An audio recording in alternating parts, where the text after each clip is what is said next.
Collective Awakening podcast, sharing truth and knowledge in this time of conscious awakening with Chris and Stephen.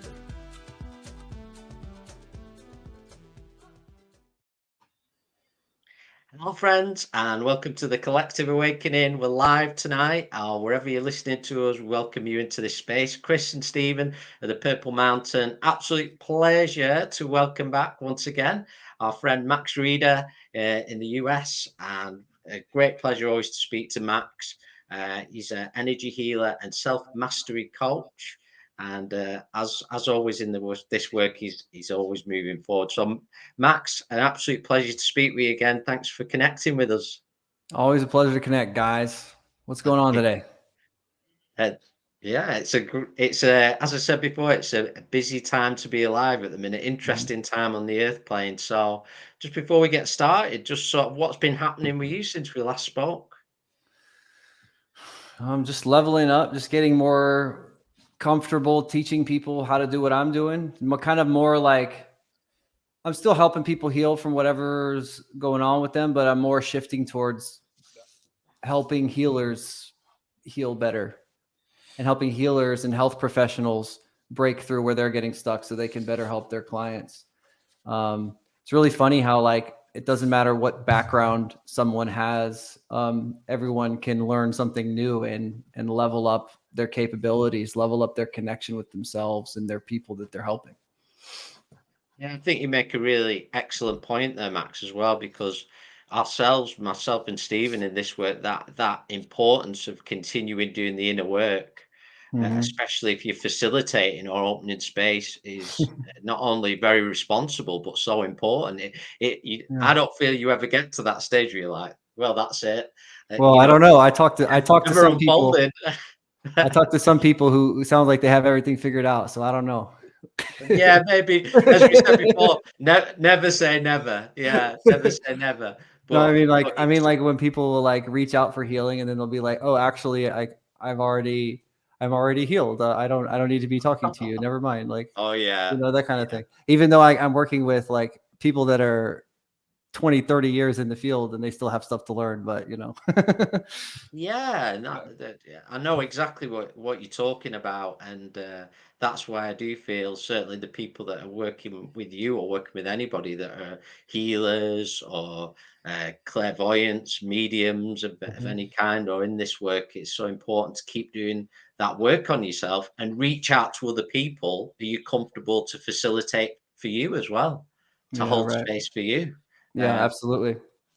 Yeah. So really what I want to talk about tonight, Max, is something that is really relevant, and I feel it's very relevant certainly to the last 2 to 3 years on the Earth. What's unfolded and continues to unfold is moving away individually from that victim state that I feel not only the system promotes, the many systems in this world, but also that many can find themselves stuck in, and moving to a place of empowerment and finding our healing path. So I'd just like to hear your thoughts on that and the experiences you've had with some of your clients. Yeah, sure. I love that you said that the system wants us to be in that, because it definitely does. And a lot of the popular points of view that you'll see promoted by controlled talking heads and influences, celebrities and politicians and whatever, they promote very much like a victim orientation of thinking. And it's kind of sneaky. It's not, obviously they're not overtly saying you're a victim and whatever, but what they want is for people to be disconnected from themselves and dependent on authorities and centralized supply networks, whether that's like medicine or getting their food or whatever. But yeah, it's very much like globally, there's this effort to push us into this mass victim consciousness. And you have things like, if you look at what happened in China in the 90s, where, it's like 98, 99, Qigong hit its peak in China. And there were hundreds of millions of people practicing Qigong in China. Everywhere people were developing special abilities and obviously healing whatever diseases they were plagued with. but there was this mass movement of self-empowerment and healing. And so this departure from victim consciousness. And then what happens? The CCP decides it needs to crack down because the people are getting too self-realized. They're getting too powerful. They're starting to realize too much about the power that they could tap into. And so they start cracking down on it. They start putting people in prison. They even started killing people. It's pretty well known now about Falun Gong or Falun Dafa, how they imprisoned or killed many of the leaders of that movement. It wasn't just that, though. It was other disciplines of Qigong as well. Other even spiritual movements were squashed because it was empowering people. So there's what I see is this mass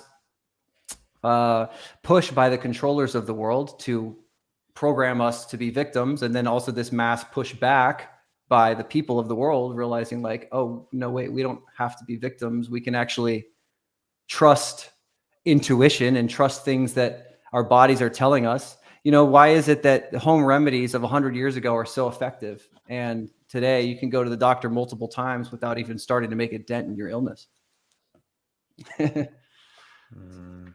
Absolutely true. And a lot of people say our generations before that, even myself and Stephen know, that they're saying often to us when we're looking at natural remedies, oh, I remember that. Yeah, I remember that when I was a kid. Yeah. You got like weird, obscure stuff like putting a stake on your eye or whatever, but it works really, really well. Yeah, or yeah. Stephen, you put a lot out there with those when they were suffering colds and flus with the onion. Yeah. Oh yeah, well. It's a massive. It's one of the. I call it the humble onion, and I did a little 20-minute video because so many people are suffering from earache, and I say to people as well in our health and wellbeing clinic, you don't have to suffer. People suffer unnecessarily, and you use things like the onion to help with ear infection. You put it on your ear, and you can see results within the first 2-3 hours. It's. I say the proof is in the pudding. Try it yourself. Do it. Medication, man-made pharmaceutical company medication only masks the problem, and it really does. It keeps you in a lower state. Natural herbs and fruits and spices and roots, we call them, they are served. They're here to serve humanity. Let them serve us. They're amazing. Amazing when you get into the herbal side, what you can learn and how it can heal the body. Yeah, it's really kind of a crime against humanity that this stuff is even called alternative when it should be the primary. But so you cut an onion in half and put it to your ear. Is that how that works? Yeah, I'll send you the link because it's cool. Something that I'm very, very passionate about. Little remedies. Yeah. You can actually get an onion and mix it in with honey, and you can keep it in the fridge for about 8 or 9 months, and you can use it as a cough medicine. You can use it for children. You can put a hot poultice, heat the onion up, fresh onion, wrap it up, put it on your throat, put it on your ear, and it pulls out the infection. You know what an onion does when you cut it? It makes your eye water, it makes your nose run. And that's what it does. It draws out the infection. This is why little things like never leave a cut onion in your fridge because it absorbs negative energy. But when you move into a new house, because you're probably into Feng Shui and Qigong, energy, Max.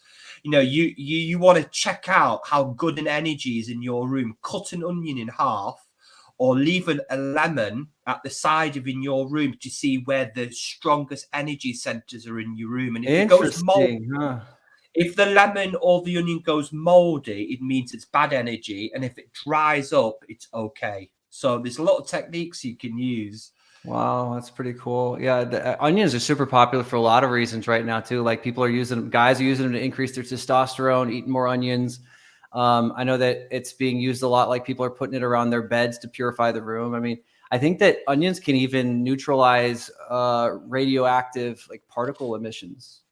Like I think that onions, there was some major event, I don't know what meltdown it was, but they used onions to neutralize the aftermath of the radioactive fallout, which is insane. And you can buy it at the store for however many currencies you guys use. No, but it's about you could get one for like 50 pence, and yeah, I knew it was one of those words, pence, quid, Yeah. whatever it is. Yeah. Quid. Can I like just want to ask you a quick question there, Max, because while we're on the not talk about the onion here for a minute, but yeah, sorry. as because I found it so interesting before, Max, when you were talking about the importance as healers, as whoever you are when you work in this kind of field, to continue to work on yourself. Sometimes there is an arrogant view out there in the world to say, well, that's it now, I'm a Reiki master, or I'm the Qigong master. That's it. I don't need to learn. And I roll my eyes when I hear that. Yeah, and I don't mean to, you don't judge, but, and I feel it's really healthy, anybody watching, to you, or there's always something else to learn. Yeah. And what we don't heal, we transmute. So really my question to you, and I fell into a trap of this, me and Chris did, before we really start working on ourselves, is I feel as facilitators and as healers, we sometimes want people to rebook, don't we? We want people to rebook. However, we want to come to the stage where we don't want clients to come back. We want them to be healed. But there is this system, even in the gym, you know, when you go to the gym or you go to massage, but rebook. So there is that balance that needs to happen, because we want people to heal themselves. We don't want them to come back, do we? In a way, that can be the toxic side. Right. Of if that makes sense. Yeah. So what's your question? Well, the question really is that I think as healers, sometimes we can create an attachment and dependent on our clientele and to our clients that come to see us. And really what we want to happen is we want to empower that client to heal themselves so they don't have to come back. But you go to a lot of places, a lot of healers that have not healed themselves, that really got like a fish hook that keep hooking them back. And we don't want that, do we really? Well, I think yes. And also it can take some time to get to a place where you're fully self-sufficient. You know what I mean? Like there's some people, I work with them and they've cleared, you know, the stuff that they came to me to see, like whether it's diabetes or you know, autoimmune diseases or whatever. And they hired me to help them clear that. And now it's cleared. And now they understand like how to live in this state, but they also want to go to the next level. So we'll keep working together, right? It's like, I pay for coaching for the same reason, because I always want to be growing. And I see what you're saying. And it's kind of like a dichotomy, because on one hand, you want to equip them to heal themselves fully. But on the other, when you stop learning from someone else and you take things into your own hands, you can kind of regress. You know what I mean? So what I teach is self-mastery. I teach you how to be your own healer, right? And that's the whole idea. And the more that you're around people that are cultivating themselves and working on their healing energy, the easier it is for you to rise to a higher frequency. Yeah. So part of it is like, yes, being self-sufficient, but also there's a lot of like, I'll just say there's a lot of low vibe people in the world, right? Lots of people that stay in the victim orientation. They stay in whatever it is, whether it's like with their health or whether it's with money. I mean, on a daily basis, I'm triggering people on one of those topics. And it's helpful to be in a tribe, to be around people that are going to help you to raise, you know, the standards in your life. Like what's happened, especially like you said, what's new, like I've been meeting a lot more wealthy healers, like people that live life on another level of ease and abundance that most people don't even think is possible, because it's just the embodiment of the frequency. So yes, you want to be able to be, you know, as healers, we want to work ourselves out of business. We want to be like, teach everyone to be self-sufficient and well-equipped. Yeah. And then for the people that are the most ambitious, they might want to continue a sustaining relationship for a period of time so that they can osmose as much as possible. You know what I mean? Does that make sense? Yeah, that makes sense. Yeah. And what I'd say is what I've found in my experience is perhaps you'll work with one specific person. You know, it could be a self-healing coach, whatever work that is, for a period of time, and that might you sort of come as far as you can with that, and then you move on to something else, or there's somebody else perhaps that can add to that, or give you something else that you're gonna sure. need. It's always good to have new points of view and deal with things from different angles, because a lot of where people get stuck too, especially, well, everybody gets stuck here, but I would say especially spiritual people, because spiritual people like kind of have an ego about not having an ego. Yeah. When you get stuck in a fixed point of view, you can't really grow from there. You get stuck there, and actually you start aging a lot faster when you're fixed point of view, rather than open to different points of view. And that's not saying like not having standards, not having morals, but it's about not having an internal rigidness, an internal stiffness, because that's one thing that creates tension and dysfunction and can make you a victim in situations where you don't need to be. Yeah, and what we found is there's a certain level in what we'd call respectfully the new age movement. I don't know if you use that term in the US or you've heard that before. That can be a bit of a toxic side of where we start to use that language. Oh well, I've done everything I need to do, and we actually, myself and Stephen, we mentioned it before we went live tonight. We're doing a course at the moment, and it gave us a little bit of reassurance in a way, because we watched this course, which is based in the US, and the person that was facilitating this course had to deal with people that were like this, that were, for lack of a better word, they were acting up. And me and Stephen looked at each other and went, yeah, so this is sort of, it's, you know, this can happen. This is what's happening a bit, where it's like we can't just listen and go with something. We have to try and get above it for some reason. It's a bit of an ego thing. Does that make sense? Yeah. So there is that faction, but what I want to get to a little bit here is language, when we talk about energy and the language we use, which myself and Stephen are starting to become so aware of this at the moment. You know, if you say you can't, then you won't. If you say it's going to be hard, then it will always be hard. Yeah. So I don't know if you experience that with some of your clients, or what your thoughts are there, Max. Well, what comes up for me when you say that is we're quantum computers, right? We kind of don't give ourselves enough credit. We just think of ourselves as like this like kind of low grade organic robot that doesn't have super fast processing capability, that doesn't have super great memory. But we're quantum computers, and we're shaping quantum fields of information all the time with our observation and beliefs. And so this is like going back to like, if you get attached to a fixed point of view, then you're stuck in that quantum field where you're playing by those rules all the time. So if I'm using my doctor's quantum field of information, which is, oh, this is incurable, there's nothing I can do about this, I got to take the meds, then the only realm of possibility that I'm operating in and that my consciousness is generating around me is I have to play by the rules of what the doctor says. This is only going to get worse and worse. And that becomes very real. And it's not that it's like you're imagining it. It's legitimately real, because you're collapsing an infinite wave function into a definite certainty that's actually taking place according to your expectations, basically. So basically, as well.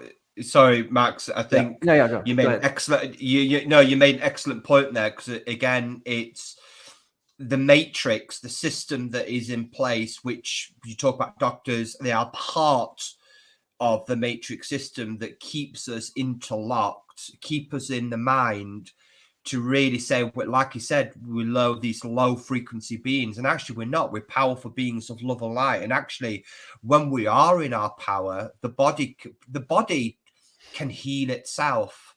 It's the false illusions, the false belief systems that we give our power to, that we feed off, keeps us on that low frequency. Like, go to doctors to say, and really it's the power of the mind. It is getting us away from cutting away those false belief systems, those illusions, and allowing the body to heal itself. The body is amazing. The physical body is amazing. We're not this weak species. We are powerful beings of light and love.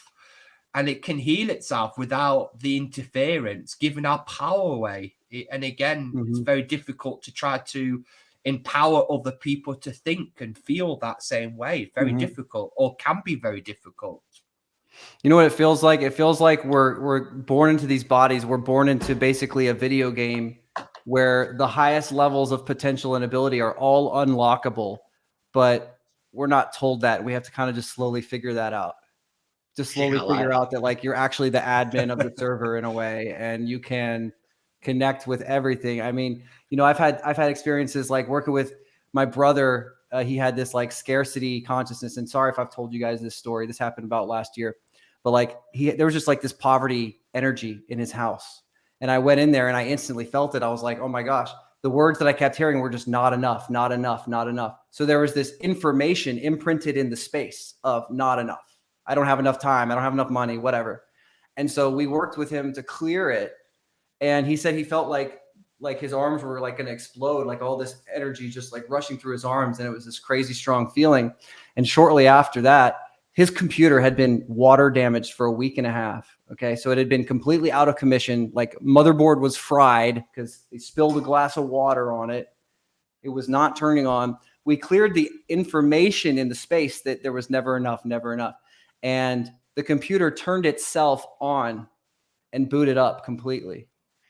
This was like, how do you explain that? How do you explain that you like reverse a water damaged motherboard with freaking energy with your mind? Like, we just live in a simulation where everything's unlockable, and we just need to unplug from those quantum information fields that are given to us by limiting sources, so that we can allow ourselves to live a more expansive life of infinite possibility. I mean, we are also what we resonate. So if your brother or anybody believes there's something within them that they aren't worthy, or there's a scarcity, that's what you're going to mirror. That's what you're going to attract. Right. And people talk about manifestation, and I talk about this all the time. Manifesting and visualizing is a powerful gift that we've all got as creators. But we can't be something that we're not. If you've attached yourself to a false belief system, then no matter what you're going to manifest, you're going to always resonate that frequency out to the universe. If you don't really believe it, you're going to attract that. And that's why people attract the wrong relationships. That's why people are poor, because they will resonate that frequency out to the universe, and that's all they're going to attract. So if you change your resonance, your vibration, you're going to attract wealth and abundance to you, if that's something that you want to attract. And it's so simple when how they change, though. These people, because they can't get out of the victim thing, and that's kind of the topic for today. Is like, how do we shift out of that victim configuration, that victim polarity, where everything is happening to you or everything's happening for you? More like you're creating everything. And that's kind of one of the pitfalls of like the new age movement or whatever, like where people will they'll just kind of like this toxic positivity that doesn't really work. and you just like, if I'm saying like, maybe I want to improve my vision, just a lot of people that follow me, they follow me for that. I want to improve my vision. And so I just tell myself, I see completely clearly. I see crystal clear. My vision is perfect. I see crystal clear. And like, okay, well, you can say that, but if you're not fully believing it, or if there's still something underneath that doesn't allow you to fully shift into that new frequency, then it's not really going to do much. The same with like trying to, I don't want to attract narcissists anymore for my dating life. So I'm just going to say like, I just attract people that have my best interest in mind, and I attract people that can hold space for me, whatever. But okay, you can say the affirmations, but if you're not neutralizing that emotional charge that you're holding towards narcissists, you're going to still be a victim of narcissists. So this is how we shift out of the victim mindset, is we have to neutralize the emotional charges and really be okay with connecting with everything. It doesn't mean that somebody's story has to be your story, but you need to be able to experience anything without going into, this like contraction victim orientation, because that invites you to be victimized. I see it all the time with cops. I've been pulled over 4 or 5 times in the last few years and never been given tickets. I used to get tickets all the time. People would say it's because I'm white. My brother gets a ticket every time he gets pulled over. So it has nothing to do with that. It's the energy. And the energy that I give off, cops just see me as a friend. They just see me as a non-threatening person that they don't want to give a ticket to, even if I'm in the wrong. so like it's about, are you a victim to it? Are you resisting the experience? Because if you're in resistance, even on a small, tiny, subtle level, you're going to magnetize undesirable experiences. So, yeah, go ahead. Yeah, just I think you made a really good point there in something I discovered sort of on my personal healing journey, or when I went into my deep healing journey, it is more than just saying it. It's something inside. Like I could say, I'm going to let go. I want to let go. But it's something more than that. That's what I found. It's something more. It's got to come from within, really deep. I am. Yeah. You know what it is, if you wanted to just sum it all up, like for people that are trying to shift out of a victim pattern, or they're trying to, there's something in their life that they want to change and it's not changing. It's very simple how you change it. And it's being fully okay with the feeling. Because as long as you're fighting, you're at odds with yourself. So it's like, if my worst fear is that I'm going to go broke and lose everything, then I need to be fully okay with going broke and losing everything. One of my clients who just healed all traces of ovarian cancer from her body. How did we clear it? We went into fully being okay with getting cancer and dying an agonizing death.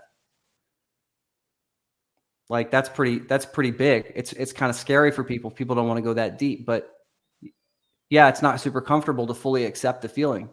But if you want to create change, and if you want to be aligned with creator consciousness rather than creature consciousness, you need to be fully okay with holding space for any feeling.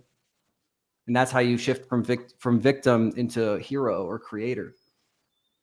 Yeah, I like that. And it's something that came up in a reading of mine not long ago. I had a reading with an angelic reading, and she talked about the technique just sitting. As human beings, we seem to try to run away from, or we taught to run away from any kind of feeling, and actually it's just it. And sometimes I've done this the past couple of weeks in my meditations, when something very traumatic came up that happened to me and Chris a couple of years ago, that I'm still trying to deal with emotionally, and I try to sort of shut it out. And because it just feel, when things come up, it's so traumatic, you think you're going to die. It's this feeling, oh my God. And then this panic sets in. And actually what she was saying, and I practice this and I feel it's absolutely amazing, is just to, in your meditation, allow that feeling to come in, give it a voice, sit with it, and and within about half an hour, it just left. It made me feel so sick. And but I felt I had to sit with it, give it a voice, because the more I was trying to suppress it, the more it comes up later on. And it's okay. Don't run away from it. Sit with the energy, sit with that awareness. So that's absolutely amazing that you just mentioned that, because it's just something that I've been practicing these past few weeks. It's so simple, right? Simple practices, and it costs nothing. Do it. Right. It's amazing. See the results. And this is how you can have people with chronic illnesses, decades-long illnesses, change it in an hour or less, because they just sit with what's there that they've been trying to run from or not feel for so many years. Because nobody tells us, like, oh, hey, that thing that you don't want to feel, you're supposed to feel that. Like, that's okay. Go in. Go in. Yeah, and I feel it's all part of a huge thing that's unfolding on the earth. What it's sort of, in a way, our collective mission is to retrieve our sovereignty and our power that's been given away to, whether that's, you want to talk about governments or whoever. There's so many systems, whether it's somebody on the television telling you who you should be, And a point I want to bring up is something you mentioned earlier. Now, I've seen this with people we've worked with as well, where when doctors can put a name on an illness, and people who were okay before, and as soon as they're given that label, they actually sink and start to become that label. Yeah. As well. And that is the power of what can happen. But to me, the good thing about that is there is an opposite to it, where we can create something entirely different. Mm-hmm. Yeah, for everything, not just health. Like I have given a workshop in a couple of weeks with a millionaire I met in Ibiza, and she's just she makes millions of dollars. She's like 27 years old, and she coaches people, she helps people heal from stuff, and she just embodies this frequency of receiving. She believes that it's possible for money to be easy. Now, that's not a popular point of view. Most people will. I've actually had people going in on me and like being extremely aggressive towards me because I said money can be easy. Because it's like, you scammer, you're trying to take advantage of people. Like, money's supposed to be hard. You're only supposed to have money with hard work. Like, that's how people feel about money. That's how a lot of people, most of the collective probably, it's supposed to be hard. But she has this different point of view. Like, no, money can be easy. And she doesn't do any of the traditional stuff you're supposed to do to market yourself. She just posts Instagram stories. She has about 2,000 followers. And people basically find her and beg her to work with her, and they pay her thousands of dollars every month to work with her. And she operates from the belief that everything can be easy, and she truly embodies it. And so her life reflects that. And so it's what you want to align with, like if you want to align with like, oh, I need this supplement or these pills to be healthy, then okay, you're right. If you want to believe something different, you'll be right about that too. Yeah, totally. So in terms of sort of the clients you have worked with and work with, Yeah. if somebody comes to you and they're really sort of deep in that victim state, or maybe you could give us some examples, where would you start with that client? Where would you begin? Where would your advisement be in their own time, things that they can do to help them, assist them in shifting from that, or begin to shift? Yeah, simple. It starts with getting relaxed. It starts with relaxing the tension in the musculoskeletal system, in the emotional body, in the nervous system, in the mind. And you want to get deeply relaxed. Like it's the same way that hypnotherapists will trigger massive changes in their clients. Like they get them into a relaxed, suggestible state so that they can now make edits to their software. You need to get relaxed first. And when you're in a victim mode, typically you're not very relaxed because you're like, oh, I'm going to die. Even whether it's like, I'm going to die because I'm going to be broke, or I'm going to die because I'm going to get sick, or like, I don't want someone that I love to get hurt, or, whatever. It's not a very relaxed state to be a victim. Victims aren't really, they don't have a lot of chill, So the first step is getting really, really relaxed. And what that allows is for you to be more present in the body, for you to stop running from what's here, and for the nervous system to present buried blocks and information that needs to be released because it's not serving. Where we get stuck is when people don't want to come out of their like fear pattern or anxiety pattern or whatever. Like, the type of person that might search WebMD for all the symptoms and try to get ahead of that. And they're like, oh my God, I have this and this and that. And kind of like the hypochondriac type of mentality. Yeah. When someone wants to stay in that, they're not really willing to receive. So I can't really do anything with that person, right? They need to be able to relax and be okay with whatever so that they can change. But if you can't relax to the point of letting go of your resistance, then you're not really relaxing. And so you're not in this adaptable, moldable state where you can make a change. So the first step is really getting them really relaxed, getting them present in the body, getting them to, helping them to accept and invite whatever they're trying to push away. And it sounds so stupid simple, but I mean, that's how all my clients are healing everything.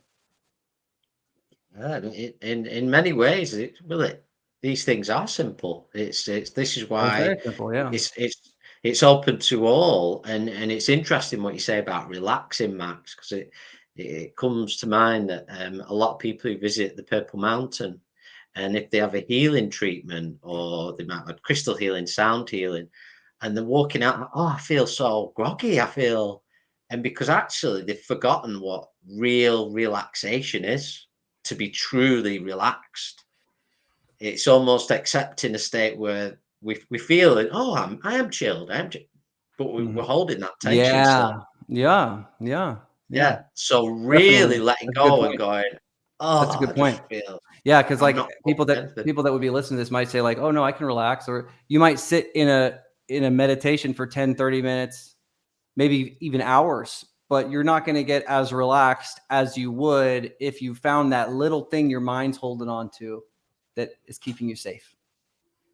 Yeah. And that's where people get in trouble, where they don't, it's like I can do it myself. And then I check back in 3 months, like, hey, how's that healing going? Like, oh, same place, still in the same place or worse, because you're not going deep enough. And that's like when people are stuck because this is another really common thing in their healing, they'll get stuck. Oh, I've tried everything. I've tried all the healers and doctors and holistic people, and I'm still stuck and won't change. Okay, so there's two possibilities. One, you're not going deep enough to actually increase your awareness where you can make a change. And part of that going deep is relaxing and, going to a deeper level of awareness. So you either don't have enough awareness or you don't want to change. Some part of you on a subconscious level is grabbing onto a suffering pattern because you're getting some kind of subconscious value out of it. Like my diabetes client, she doesn't have diabetes anymore, but one of the things she was telling me was like, this is so hard now because I don't have anything to complain about anymore. Like I have more than enough energy. My body doesn't hurt. Like it's so hard to not have something to complain about all the time. And because that's the pattern she was in for like 17 years. Yeah. Right. So like there's not enough awareness, or you're not holding on, or you're holding on to something where you can't receive. Because if you can't let go of something, you can't let go of old information, you can't receive new information. Harvard scientists back in January just successfully reversed the age of mice because they reprogrammed the DNA. And essentially what they did is the cells lost their memory of the trauma, the experience of getting old. The cells lost the memory, and now they were basically empty and they could receive new information. Literally, that was the secret to reversing the age in these mice. And we can do that obviously on a quantum level when we connect with our bodies and talk to ourselves.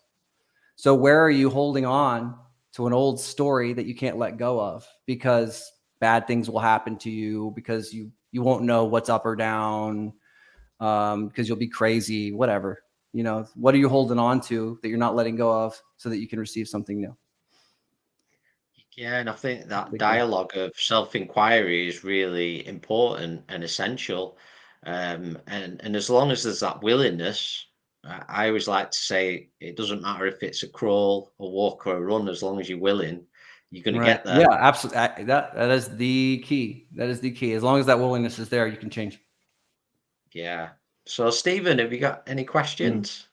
I just find it all it's so fascinating, isn't it? Just listening and sharing, so nourishing.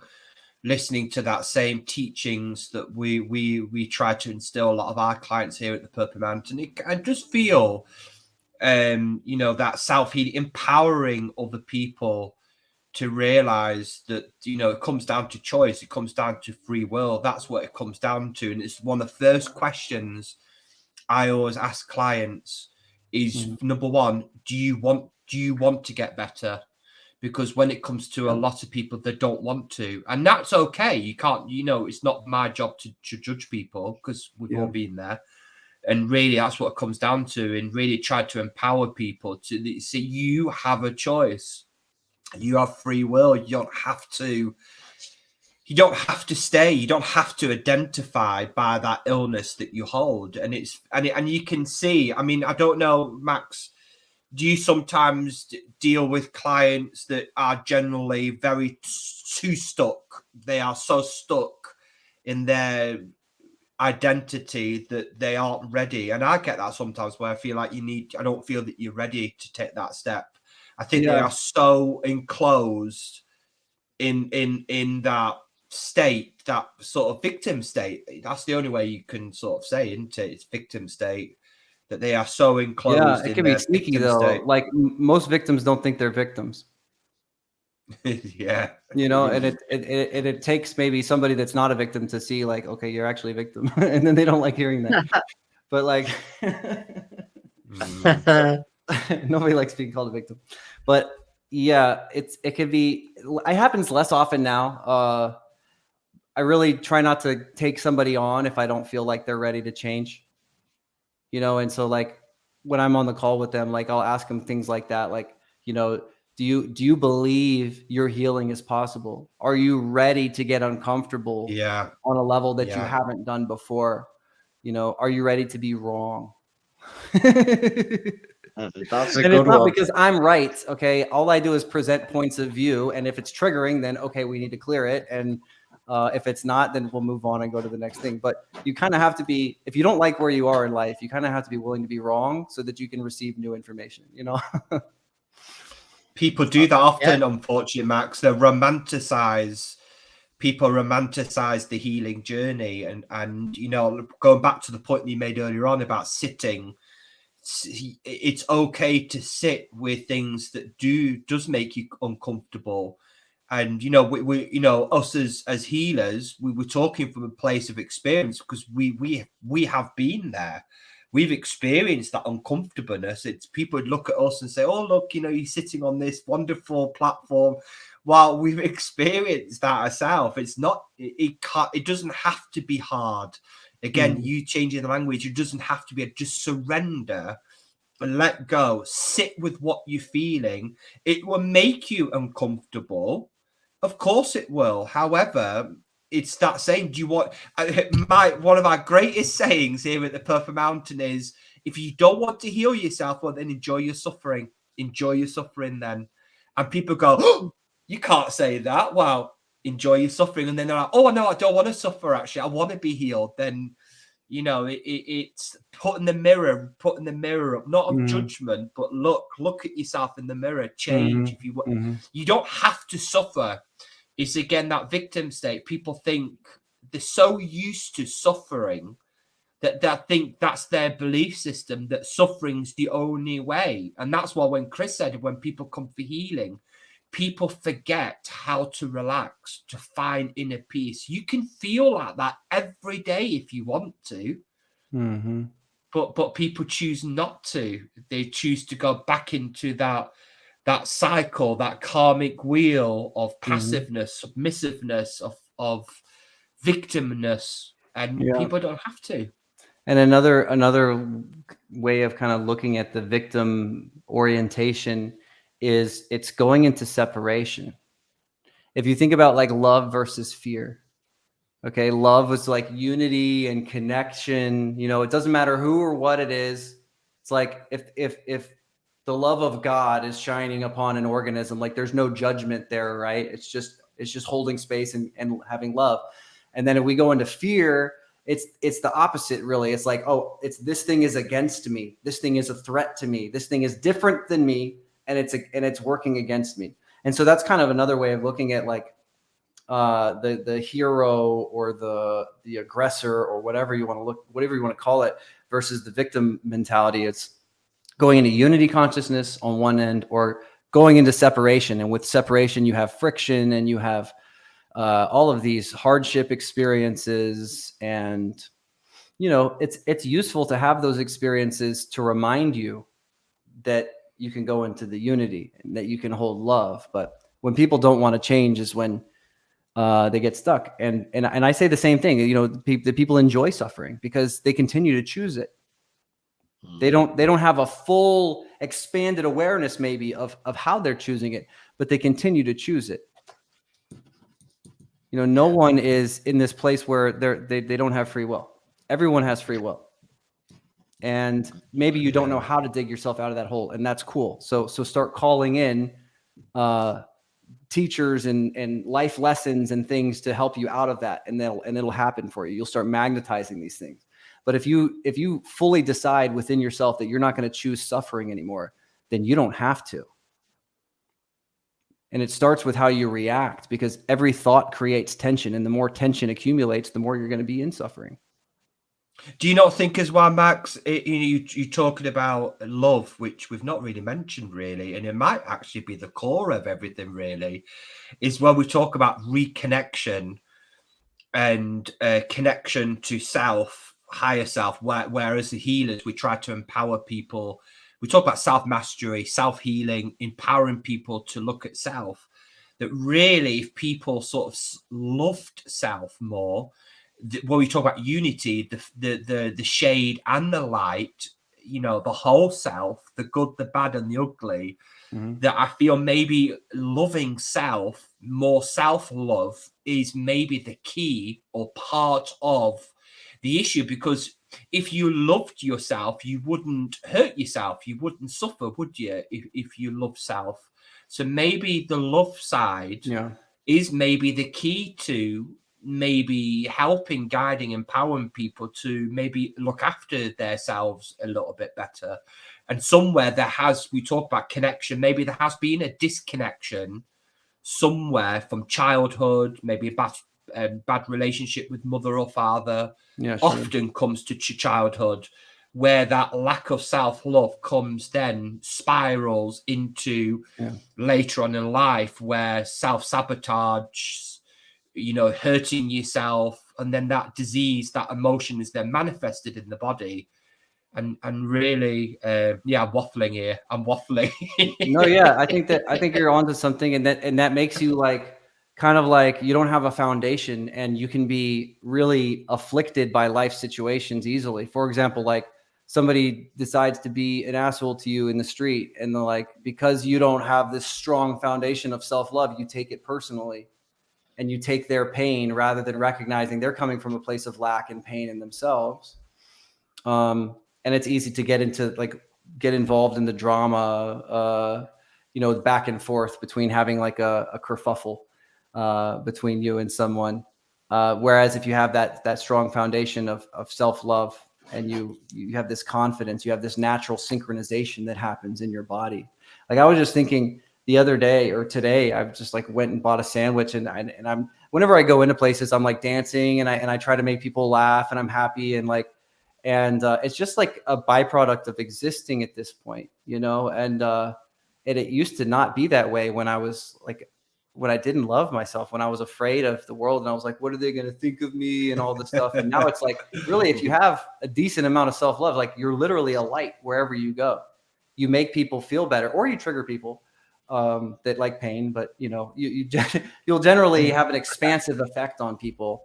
And it's magnetic, and this is what we need more of in the world. And if we had more self-love, we'd have less shit talk. We would have less judgment and I'm trying to think of a word. I guess prejudice, prejudice in any form, whether it's just devaluing someone for characteristics of themselves. Because it's a lot of it is so much, pretty much all projection. It's projection of internal pain that people have. And that's one thing that getting hate comments every day has definitely shown me. Is people just project whatever they want to see. But Max, how fantastic is it that you really part of your work is you triggering people, and that's amazing. I love it. You trigger them. I love doing it. It feels, because it would be one thing if I was triggering people by being a hateful person, but I'm triggering people by being a really happy person, and so that's fun. Yeah, I mean, I hope you don't mind me bringing this up, Max, but I know I think it was a couple of months back that you were sort of somebody got in touch with you, and they were sort of questioning, and how dare you say this? How dare you claim this can be healed? Which is a response that can be heard. How dare you say that cancer can be cured? And things like this. And I went viral kind of on YouTube for it. Yeah, and I'm not just saying this, by the way, is it was handled well where it would have been easy for it to be a trigger situation, if that makes sense. Yeah. Because I remember just flicking on, I think it was on Instagram, and it just turned on, and I thought, well, I'm watching this for a reason because I've Yeah. experienced the same. And Yeah. I think it's so important. That's when we show what we've learned, and being an example of why it works in a way. That Yeah, makes right, sense. right. Embodying it rather than just regurgitating something that you heard or read. Yeah. Yeah. And that's why I took that interview, because I knew he was just going to be trying to grill me. But like, if people were listening that could get something out of the message, then I was happy to help. But Yeah, yeah, and where everybody in the world's capable of that, being a great example in, any sort of adversity. Things show themselves up for what they are. But what I wanted to come back to a little bit is because when we talked about coming out of that victim state, really, we've talked about it already a little bit, is triggers that will happen. And I talk about it like when we're going into a healing process, it's very much like opening a door that can't be shut once it's opened. We've said, yeah, I want to open that door. I want to do it. I want to go for it. And then the universe, like you say, is going to bring what is needed to help us, be that lessons, connections around us. So maybe if you could talk with us, we've had a few experiences ourselves of what those triggers can look like as well. How they yeah, can make you feel, and how they help you, most importantly. yeah. Triggers are amazing. So anybody that's listening, and any resistance that you have towards triggers, I encourage you to change your point of view and invite triggers and enjoy them, because your triggers show you where you lack healing, where you have resistance in your body, and that resistance can mean whether it's health dysfunctions, accelerated aging, struggles with money, struggles with relationships, attracting the wrong people, whatever. Like, if your triggers are coming up, it's a really great opportunity to clear those energetic blocks so that you can have a better life in every way. So triggers are great. They look like many different things. The one that comes up most is probably from other people. Other people, so many people go, oh, I hate people. I can't stand people. People in this generation, whatever. Blah, blah, blah. People probably trigger people the most. It feels, it's when you're experiencing something that you don't like. One of my teachers says, it's never that you don't like an experience. It's that you don't like what comes up inside of you. And so that's really what triggers are. It's something's coming up inside of you that you don't like, and you want to blame it on someone else. Maybe that other person is totally stepping on your toes. Maybe they're totally over the line. It doesn't matter. If you're getting triggered, it's your fault.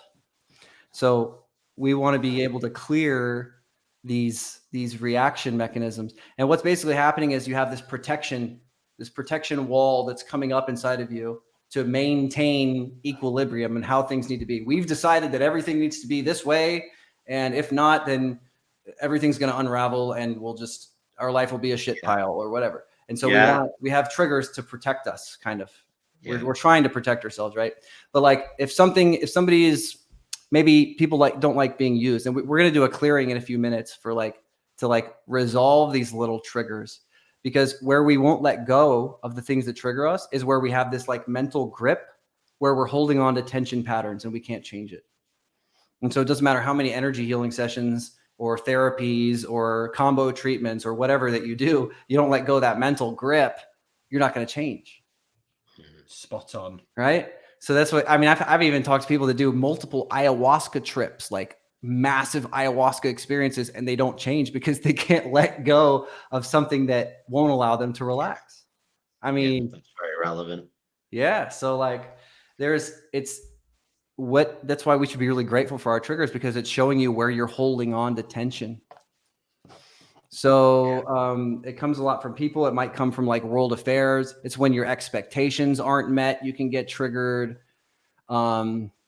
When you feel attacked, if someone is attacking you and you feel like 0.5% of you thinks that it might be true, you have to erect this wall. Well, that's not true. I'm not a bad person. I'm not an angry person. I'm not an undesirable person, whatever. You have to protect yourself and you get triggered by it. And you, instead of accepting it and allowing it in, like, oh, interesting. They have this point of view about me. Okay. So like whatever it is that someone's telling you, if you're trying to protect yourself against it, then you're going to create tension and you're going to get triggered and you're going to create more dysfunction. People also don't, probably one of the most common things is they don't have the capacity to hold space for other people's, let's call it psychic trash or other people's emotions. They don't have the capacity to hold space for it. And so when we're full, energetically, we're full, we don't have any more room, right? And then somebody comes up to me with some heavy stuff that I'm like, no, get out of here with that. I can't do that because I'm already full. And it's because you can't hold space. You're lacking compassion because you're already at capacity with dealing whatever you're dealing with. But effectively, you're giving your pain to someone else when you're doing that. And that's not really fair to people. Yeah, absolutely. Well, what you don't heal, you mirror, don't you? If you don't heal something as a facilitator and somebody that's holding space, if you don't do the work on you, that you can then seep into their distortion, their illusion, and you then become part of that. And that's why you have to observe. One of the greatest things we had to learn is learning to observe. And you learn that by observing self, and therefore you're holding space. But really, what comes to my mind by what you've just said there is also about taking personal responsibility. It's taking self-responsibility. I think that's a big thing that's happening, needing to happen in the world, is owning your own shit. Sorry for swearing, but really look in that mirror and stop blaming everybody else for your crap and take responsibility. But it's okay. I'll be here to support you. I'm here, if you need me, but I'm not here to do the work. I'm not here to rescue you. You've got to do the work yourself. I know it's hard. And that's where, when we talk about healing the sacred feminine energies, where they've over-nurtured, overprotected, and really where the father energy needs to come in and say, no, hold, take responsibility, own your own crap, look in that mirror, face it with strength and love, and know that you're not on your own, but take self-responsibility is the biggest thing at the moment, I feel. Stop blaming everybody else for your crap. Yeah, and that's what victims will do. They'll look outside and it's everything else is the problem. I can't be at peace right now because of this or that or this situation. One of my favorite things I've heard is if you have the will to do something, you'll find a way. Otherwise, you'll find an excuse. And as also to cap the thing about triggers, like I want to say sometimes triggers can be sneaky. It's not always as obvious as like you have a really visceral emotional reaction. So like another way that they come up a lot of the time is with cravings for food, cravings for smokes, cravings for TV, cravings for, I need to go party, like whatever. People have different leanings towards what they crave. But when what's happening is something's coming up in your body that's uncomfortable to you, and you want to satiate yourself with something external.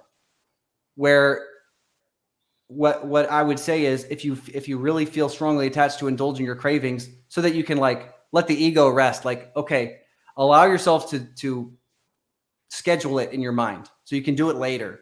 But before you do that thing that would satiate the craving, first let's balance the internal cause of the craving, which is some kind of internal tension that's coming up, right? It's like this jittery feeling of like, I don't like this. I don't like this feeling. It's like it's like stereotypical thing, the thing that would make someone want to smoke a cigarette. They start feeling an edge, right? You feel on edge. That's triggers coming up. That's emotional shit. Energetic blocks coming up. Your body's trying to release it, and then you want to be comfortable, so you're like, nope. So if that's we what happens with obesity. Feeling, we can change it. That's what happens with obesity, and you find people. It's another trigger with a lot of people, particularly in the UK, using the word fat. The obesity is being ripe. I don't know what it's like in America, but I know that when we talk about trauma, that people will use low vibrational foods to pad the trauma that's within them, and they will use things like food to it's like a padding, and the fat is the padding. It tries to protect. Don't come near me.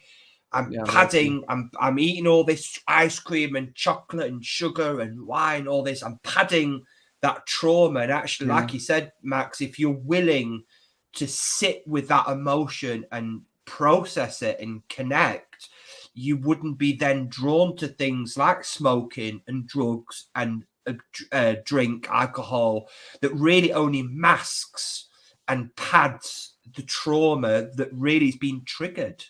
Yeah, right. And so it's kind of purifying the physical allows the stuff to come up, but then when we purify spiritually and energetically, is when we actually allow ourselves to feel that. And now it can actually leave on a spiritual level, on an energetic level. But yeah, and that's the food stuff is like, it's super numbing. It's super numbing to eat a bunch of food. I mean, just go, I've been doing a 3-day fast every month. You fast for a few days, you start feeling things like really fucking intensely. So, and it's it gets really intense, right? And then as soon as you eat food, it's like everything is a lot easier to deal with. I don't know. Partly because you're more grounded, but especially if you're eating like junk food, it's numbing, man. Like you can't even feel what's going on. And there's comfort obviously in that, because you don't have to feel, you don't have to experience. But yeah, you guys wanted you want to talk about psychosomatic? Just where I want to sort of round off the a lot of the subject we talked about, the victim side is the sort of results that can come of that, and what I've seen a lot of is the realization that you're not on your own, that we're all doing this together and for each other as well. And once we start to open up that vulnerability and let go, you start connecting with some wonderful people in your life as well, that have been on tough journeys and that you can resonate with on a really deep, have real conversations, not the surface, not this script connection. Real connection. And really for me, it's put really well. It's the hero's journey, and you see that in a lot of in books, in okay films as well, where ultimately the hero faces his shadow at some point to become who he's meant to be, or she's meant to be. It's the hero's journey, and I always feel that's a wonderful way to put it. So if anybody's listening, you're going to get there, and you're not on your own. Nobody's ever on their own, and that can be, I feel, part of that victim side is when people get themselves in that place. Very dangerous. When they feel alone is when the real dangerous stuff starts to come in. Yeah, definitely. I mean, and rightfully so. Like if you're disconnected from everything, you should feel alone, because you're shutting everything out. Like you've unplugged yourself. So it's not our natural state. We're supposed to be connected to everything. We're supposed to live much longer, healthier, happier lives, because we're supposed to be expansively connected with our energy, with our consciousness, and we get disconnected. And so it's perfectly reasonable that people would feel sad or out of sorts because they've become disconnected. Not really their fault, in that maybe it hasn't been shown to them yet. We live in a world that teaches us separation and victimhood. That's kind of the default way of being. And so we have to you go your own way in this video game and seek out those quests that are going to teach you the higher level abilities so that you can be more connected. Because even a lot of people that talk about this stuff don't embody it and aren't going to take you there. And that for me is that's the word, embodying, and in embodying love as well, that was mentioned. It's a journey. I just want to mention one of our friends who's listening in. She says she's just ordered some fast food and she was trying to cancel it after talking with us. So this conversation is having a positive effect. It's making her think. That really made me smile. That. So I mean, I talk, Chris. I just want to say as well, when you talk about embodiment, is I did a writing on it, and it's all about living the practice. We've got to live the practice. We've got to walk our talk, talk our walk, however you want to say it. you got to live the practice, as healers, as facilitators, whoever you want to call yourself. You've got to live the practice. You've got to practice what you preach. At the end of the day, it's not easy. Again, I'm using the wrong word. It is easy. It's going to be effortless. It'll be amazing when you get into challenges are okay. There's nothing wrong with challenges. Doesn't mean it has to be hard. Yeah. And so what we're going to do now is we're just going to, in this part, Max is going to do a bit of a experiment just to close us off at the end. He's really kindly offered to do that in this talk. But we're going to just throw a few symptoms here, what people can experience, and sort of energetically, Max, what quite often that symptom can be telling you about what's going on with you. So we'll sort of take start first. You can start first if you like, Stephen. Right. My only sort of condition that I've got is shoulder, neck. That's the big thing. I know energetically that I'm trying to work on the neck. And it used to give me really terrible headaches, but not anymore, as I've been doing some energetic work on myself, but definitely my neck and my shoulder coming at the back there, coming here, and my neck. So they're my main concerns. So what does that mean? Okay. Well, there's a couple of different levels of looking at it. We can do a very kind of simple overview level of it's where the mind is. If we're accumulating a lot of tension in this area, then there's a lot of presence of your awareness in this area. Like if you're needing to control something or you're needing to get ahead of something, your mind is living in the future and you're trying to overanalyze things. For example, you can accumulate a lot of tension up here. We see this a lot in Qigong practice. If someone's mind is not in their heart or in their lower dantian, then they'll get really, really, really tight up here. And so it's because the mind is too high. We need to lower it, right? It also lowers the blood pressure when we lower the mind in the body. So that's a very simple way of looking at it. It's like, where is your mind occupying space in your body? And, if it were something like lower back oriented, then maybe like, where are you feeling unsupported, or where are you taking on so much weight that you're overexerting your support system? These things can have very literal correlations with like how you might think the body works or how the psychology might interface with it. Now, as far as your specific stuff with your shoulder and your neck, and you said you get headaches sometimes, can help me a little bit more if you tell me a couple more details about where you might have imbalances. Like, where is your health, your body, you would like it to dial it in a little bit better right now?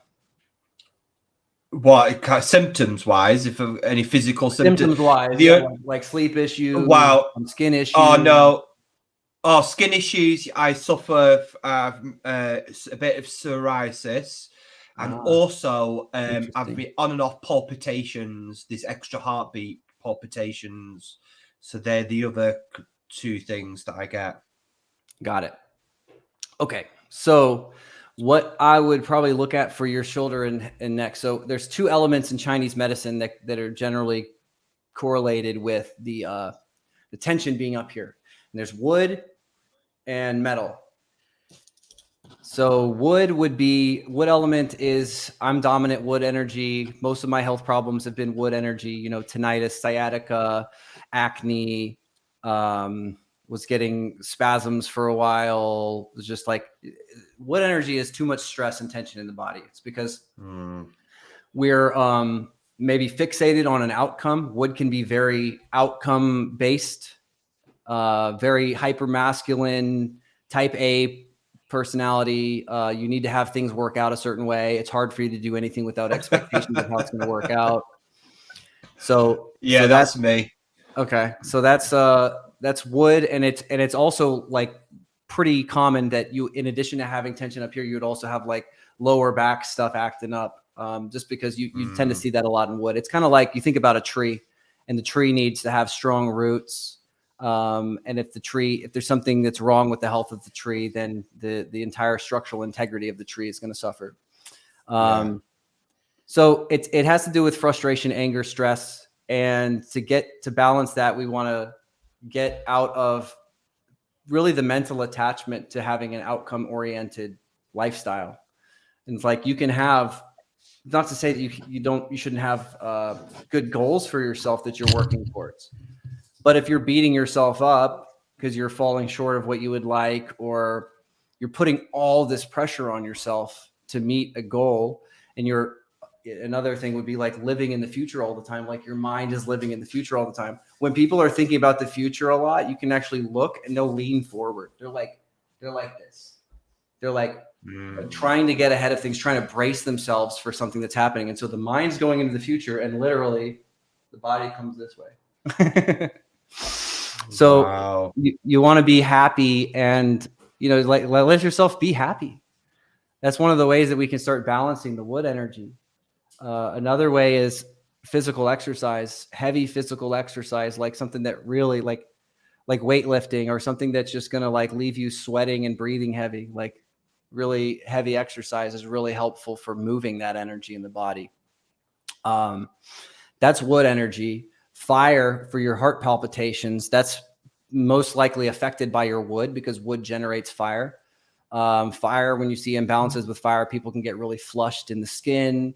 They can get rashes or hives. They can get heart issues, irregularities with their heartbeat, stuff like that.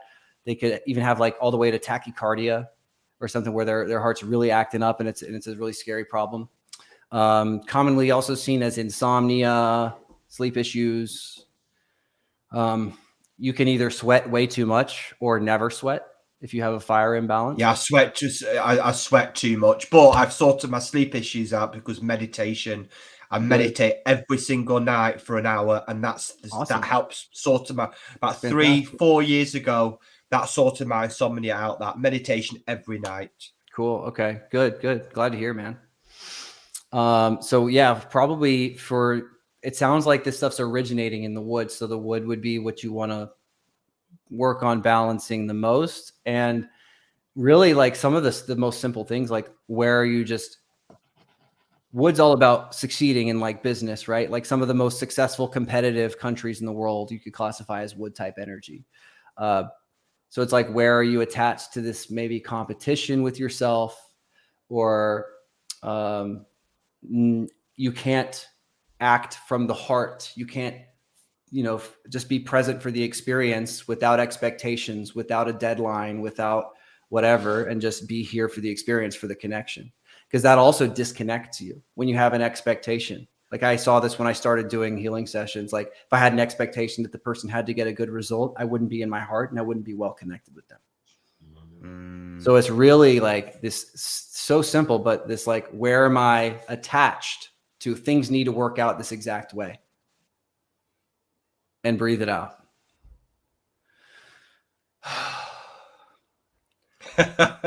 Wow, amazing stuff. You told all my stories, but you just read my energy, and everybody's heard it. That's amazing. Yeah, so it's interesting. Do you know some of the stuff you've said tonight? I feel like I've received a little bit here. At some point when you were talking about, particularly about tension, I was like, is he reading me a little bit here? What's going on? But actually, it's interesting what Stephen's done, because I was going to come up with something fictitious to throw out there, but I think he's gone the right way in keeping it real, really keeping it real with actually stuff that's going on with us. So I'm going to go there as well. And I have at the moment what I experience is in my right knee. Yeah. A pain in my right knee that's and also I'm experiencing a lot of cramp with that in my feet. Okay. Really strong feelings of cramp. And that knee problem's been going on for about 6 months on and off, and it can disappear and reappear. So both of those would be associated with feeling like you're moving in the right direction in your life. And I think the knees also, there's something with like how much weight you're putting on yourself moving forward, like how much weight you're putting into each step as you move forward in your life. It's also elementally, it could be wood, because wood also affects the joint muscles and tendons. And it could be what I was thinking the most was earth when you were saying that, because earth element is obviously your connection with the earth, being grounded, having that connection with the earth energy underneath us, being connected to this 3D plane. And where you can get in trouble with that, being removed from this lower section of your body, would be thinking too much, using your brain too much. And our joints are meant to outlive us. If we're having joint problems, we're doing something very out of balance. So we want to find where we're disconnected from that point. And you said it's right foot also? No, it could come on the left, the cramp side, but it is just the right knee, only the right knee. Right knee and left foot cramp. Foot is getting the cramp, and it's sometimes like going to my toes. I've been getting this weird, like pulsing in my toes as well. Okay. That's recent, yeah. Okay, so that it would be either wood or earth. Earth or wood is usually when we're talking about stress and tension, a lot of tightness in the body. That's related to wood. And then earth is earth can really affect everything. Are you having digestive issues? Yeah. Okay. Bowel issues? Any intestinal stuff? Okay. So earth rules digestion. Digestion begins in the mouth. Check in with your jaw right now. How does your jaw feel? Well, as soon as you said it, I wouldn't have thought it, but I can feel a bit of tension in my jaw. Okay. So it starts with digesting thoughts. But you had ear problem, didn't you, Chris? And I said to you, I did an ear candle treatment, and I said, because do you grind your teeth because that TMJ, you've got that problem in your gum, your jaw at the top, didn't you? And you said your ear's hurting, and I said it's coming from your jaw. TMJ, yeah. I mean, that's textbook earth imbalance. Right. So it sounds like you have wood and earth going on, Chris. Earth being the dominant thing from what you're telling me right now. Yeah. But it starts with, how do we fix it? Empty the head. Start with that. We can replace the 3D world around us with the logic of the mind. Yeah. Like making sense of things, trying to get kind of a mental grip on like how things work. And I can easily do this too a lot. Like I still have people tell me like you're thinking too much about things, but like emptying the head so that you can come more deeply into your body, into your, especially like lower Dantian area down here. Yeah. For you, doing meditations where you're centering your awareness down here would be really beneficial for you. And, even maybe in your next combo ceremony, really focus on just bringing your awareness fully down there. You need to be able to feel peace in your body regardless of what other people are doing, because that's really something where earth people get messed up, is they need harmony between other people, or they need other people to sort of meet their conditions welfare wise. Like you need everybody to be on a certain level of like health or happiness or whatever before you can feel like you have the permission to have peace in your body. And that's where earth has to be kind of an asshole and put themselves first, regardless of how other people are feeling, because otherwise you're kind of like, you have astral cords connected to other people's fields and you're working on healing other people all the time at your own expense. You can understand absolutely all of that. Yeah. So we want to come deeper into the body, out of the head, feel peace in your body. One physical activity you can do to balance your earth is singing. Yeah. So you've been told, Chris. I have been told. I do a little bit in our ceremonies. Just bust out "Oh Danny Boy" and have fun with it. Really get into it, but that can help you. It's interesting you say that, Max, and I'll share this with everyone. I'm going to share. Is I found myself the last couple of days when I'm doing things by myself, just singing without realizing, I'm saying, where did this come from? Where does this just singing up? I'm doing tidying up or whatever I'm doing, or I'm in my car. So it's interesting you bring that up. Something's trying to balance. Let yourself sing. As always, the mental attachments are always the biggest thing. So like where you're attached to other people doing okay before you can let yourself feel peace. Because for Earth to be balanced, it really needs to be able to feel peace. You need to be able to feel fully in your body and connected with the earth underneath you. And just that simple thing, I would also say practice some Qigong, because that can really help, especially with like when people have blocks in their feet. I think probably if you did 1 or 2 Qigong sessions, your foot would be fine. Yeah. From what you said, I think that would, because like sometimes if I'm undergoing a lot of stress, I'll have really weird stuff happen to me. Like my eyelid will start twitching, or I'll have some kind of like really weird, like I've gotten tendonitis in my thumb before because I'm just working too much on my phone. And then I just do a Qigong session and it's completely reset. Whereas it would have persisted for weeks or months if I didn't do that. So it can be a really valuable reset to open your channels and get deeper into the body. Yeah, man, absolutely. Yeah, that's what I'll do.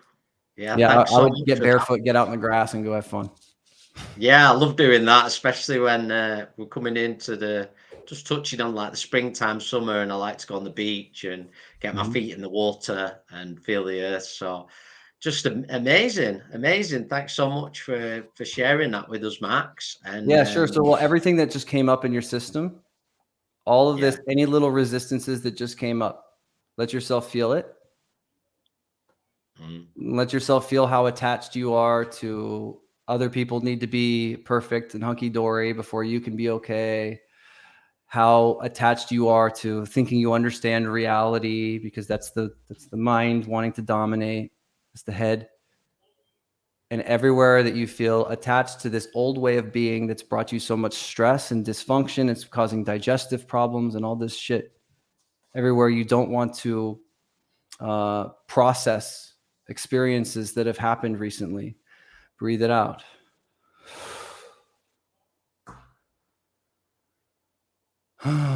And let your energy field change.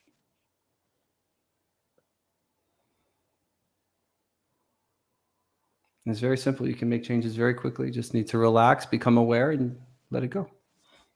So true. Yeah, so much gratitude for that. Thank you. Thank you for sharing with that.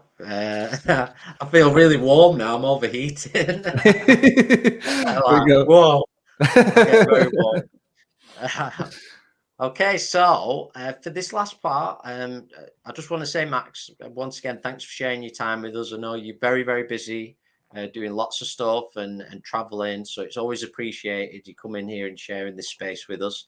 And I'm going to just ask you I'm going to hand over to you for this final part, if that's okay. Yeah, sure. Okay, so we'll do a little clearing meditation for everyone that wants a little energetic activation and to actually experience what we've been talking about. It's very simple, getting deeper into the body, but we have to let the mind step out of the way.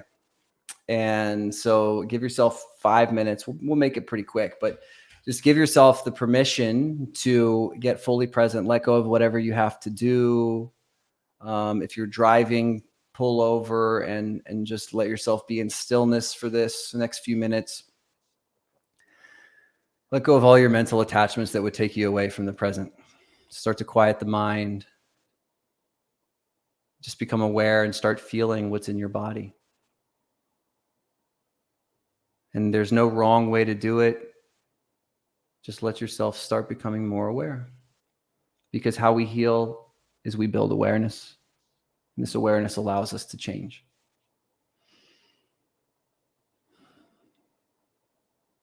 So feel what's here. Feel what's coming up in your body. I'm going to take you through some clearing statements to clear tension patterns that are in your body, that are in your energy system.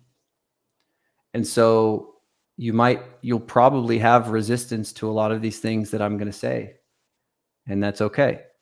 What I will remind you is that we create, we manifest, we magnetize with not our words, but with our emotional charges. Okay, if our words created everything, then affirmations would fix all of our problems, but it's the emotional charges that really create reality. So we want to be able to clear these emotional charges where we have resistance so that we can change our lives for the better and allow more healing into our bodies. So I'm going to say statements. These are meant to bring up emotions in your body and allow things to come up so that you can release them. So when you say the statement, say it with meaning, say it with feeling, and observe what surfaces in your body. And just like we were talking about in the beginning, fully let yourself experience it. Don't run from it. Just let yourself be here, and you'll experience more healing than maybe you've allowed for yourself in many years. So breathe, relax. For best results, you can sit up straight. You can put your hands on your knees or on your lap. Just relax and feel. Now I'm going to say statements. Just repeat after me.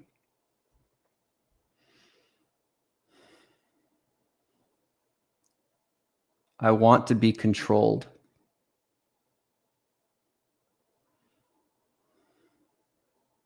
I want to be blamed.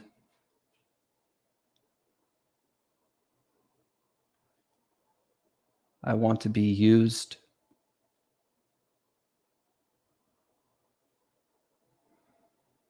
I want for all my plans to fail.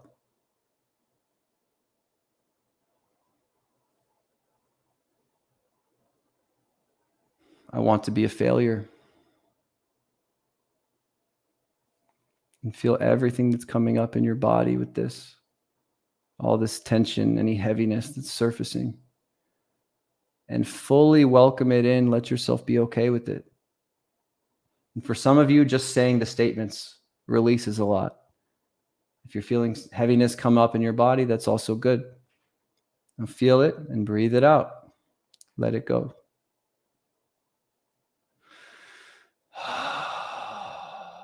When you breathe out the mouth. It's a lot more effective for clearing. Next, I want to be rejected.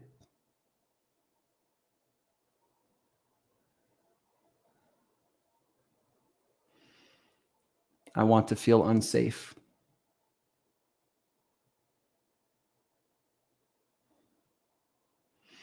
I want to be a victim.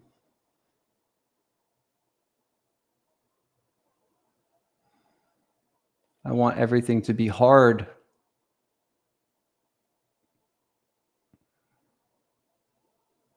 I want to feel totally alone.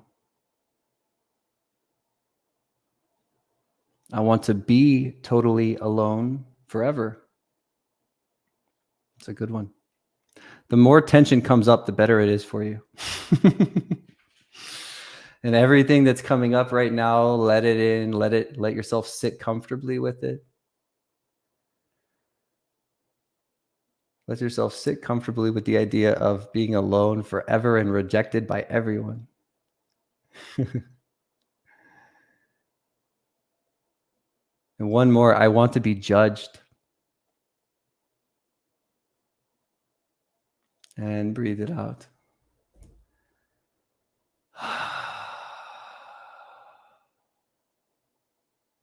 Notice what's changing in your body. Are you getting warmer? Are you getting colder? Are you getting lighter?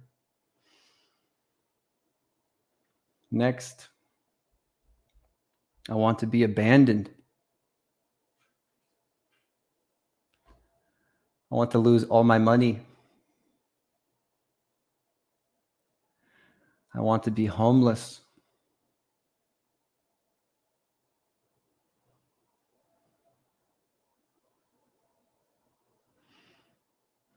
I want for people that I care about to suffer. Yeah, good.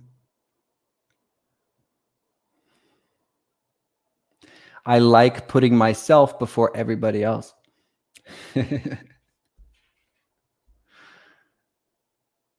Yeah, let the tension come up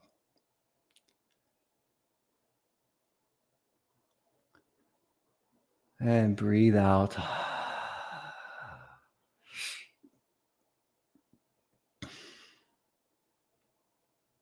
Okay. Got a couple more. I want to lose all control.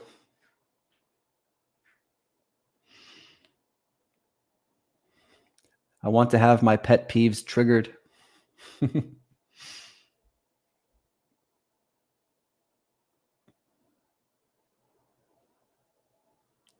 I want everything to be in chaos.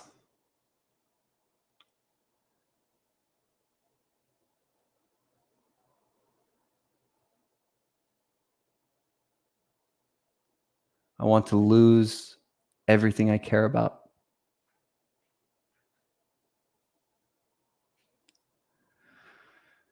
And breathe.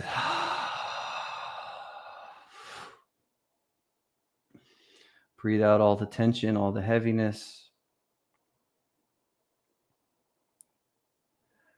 So what's coming up, if you feel tension, is where there's emotional charges and resistance to where you are actually magnetizing what you did not want.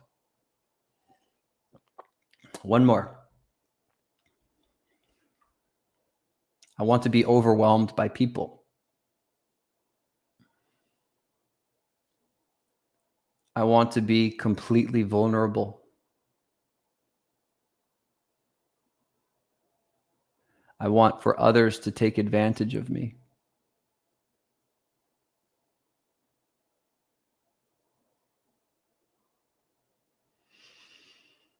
I want for others to screw me over.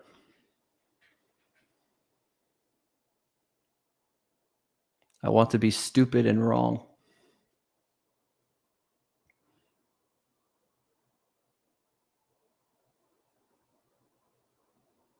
I don't want to protect myself anymore.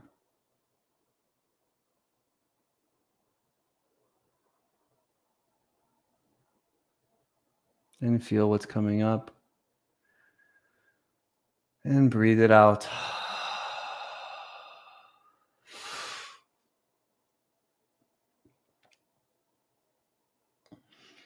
Now we just cleared a lot of energy. Feel what's changing. Feel what's present with you.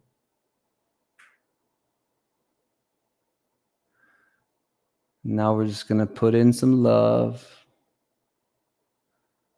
So let yourself feel love. If it's hard for you to feel love for yourself, think about someone or something that you love very much.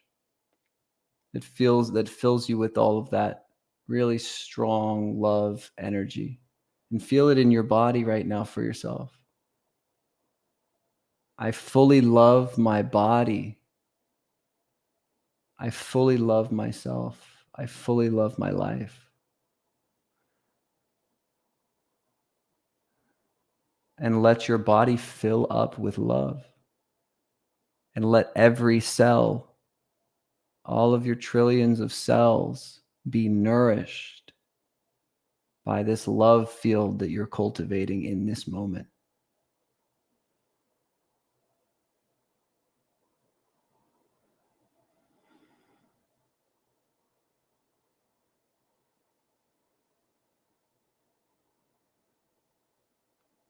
And I fully allow myself to align with my joy. And smile and expand. Expand your awareness around you. Let yourself take up space unapologetically and be fully here for the experience.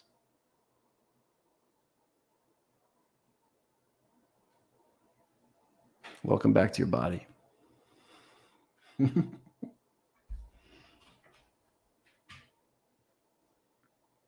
How are you feeling? Y'all are muted. Very good. Yeah, I feel amazing. Mm-hmm. Yeah, it's getting really warm here. I feel energized now. I was triggered a couple of times. I thought, I don't like that feeling. It's coming up. Good. That's good. It was like memories were coming back from where I feel that emotion. And I thought, I could feel that coming up my back. So I thought, really good, powerful technique. Very powerful. And those are some of the best ones, the most triggering ones that they bring stories and memories with them, and you feel it moving through your body. And, and people will clear chronic pains just with this little exercise. So you can feel like, oh, I didn't realize my mind was gripping onto that. I didn't realize like that was a protection that I had. And so it's when you say this stuff, it can come up and, oh, now I can let it go because now I can be aware of it. Now I can feel it. You felt that with a few of the statements, almost like a grip on my shoulders, like somebody was gripping my shoulders. And I thought, oh, where's that going? Yeah. Nice, guys. Nice. So hopefully that was helpful to you, and it was a little bit enlightening and helps you live a easier next month or year.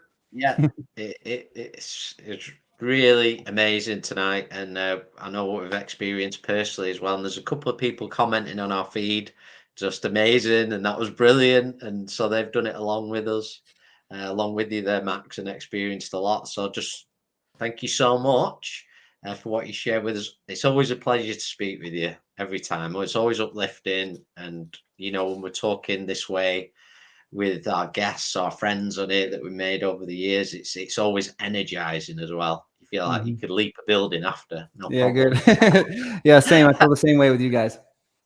Yeah, it's amazing. So if anybody listening, if you want to connect with Max, you can check him out his Facebook page. I will post his website link as well. He's also on TikTok, always uplifting stuff. I always find myself, sometimes I'll wake up like 4 a.m. over here and I'll just flick on my phone, which really shouldn't be near me when I'm sleeping, but it is. And next minute, Max is doing one of his lives. And I think, I've woke up, I brought myself back at this moment to connect with this live feed. So you can check that out, and also check us out, the Purple Mountain, and click and subscribe, support us and share it out there. That's what we're doing. We want to share this truth and talking with like-minded souls, so we can share this love, this experience, and just expand and expand and expand more and more. So thanks so much, everybody, for listening to us and sharing this space. And thanks once again, Max. Thank you so much, and can't wait to talk again. Yes, ditto. Yeah. Love connecting with you guys. Thank you. Okay, thanks a lot, everyone. Lots of love.